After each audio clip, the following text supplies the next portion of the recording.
first thing you need to do with this look is create the illusion that the hairline comes forward in a V shape. So I'm going to be using a few pieces of red hair extensions that I had. So we're going to cut a few strands loose, and then with spirit gum, we're going to draw a V shape right in the middle. Then strand by strand, we're going to start applying the red hair extensions. Now you don't have to use red because we're going to spray the hair red afterwards, but it does help because it means there's a lot less to cover. So you want to do this in sections to get a really realistic hairline.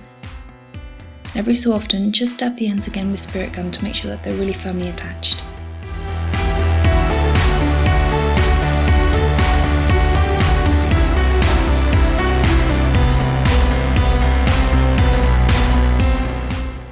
Once I've finished, I'm going to be taking some red hairspray.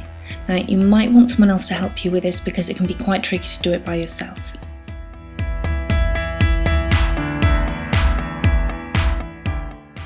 Tie the hair back, and now I'm going to start covering the eyebrows. Now this isn't the most effective method, but I don't really want to cover up my eyebrows completely for this look, seeing as I'm going to be doing more of my own interpretation of the look rather than an exact copy. So taking the spirit gum, I'm just going to flatten out my eyebrows, and then with some concealer, I'm going to layer this on top, and I'm going to be using this to cover up the crevices. This isn't to cover the colour of the eyebrows. Once you've applied the concealer, we're going to be using HD powder. Now if you don't have a powder puff, you can just simply use a cotton pad. So make sure that you really press it into the brows. And we're going to be using two eyeshadows, one from Sugarpill and one from Sleek. You're going to need two brushes, a smaller one to get into the areas like the ears, next to the nose, the eyes, and then a larger one just to cover large areas.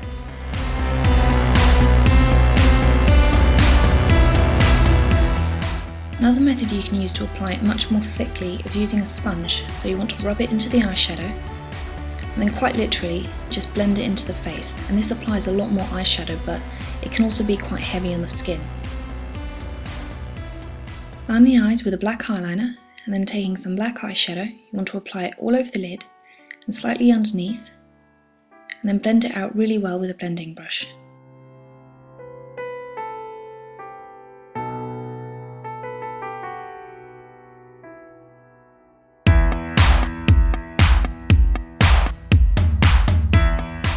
Start bringing the colour down your neck, and now with a barium lip paint, cover the entire lip.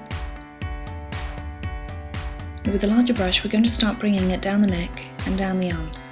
I'm not going to be making my whole body blue just because I want more of a gradient, almost as if her face was transforming first. So now the easiest part is actually using the lash glue. And you're going to be using different shapes. You want to create circles and also flicks, and the easiest way to do this is just to create a blob and then pull the glue away sharply so that you get a flicked motion.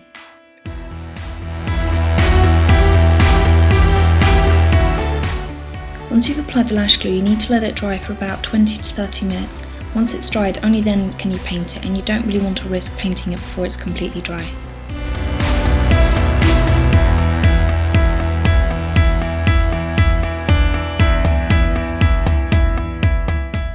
If you've missed areas like the ears or the hairline, go over it again with a thinner, smaller brush. And with a larger brush, you just want to dust some blue right over the tops of the arms. Again, I don't want a thick layer of blue, I want it to be more of a gradient. If you want to, you can even create some of the scales on the arms. So again, dots and then flicked motions.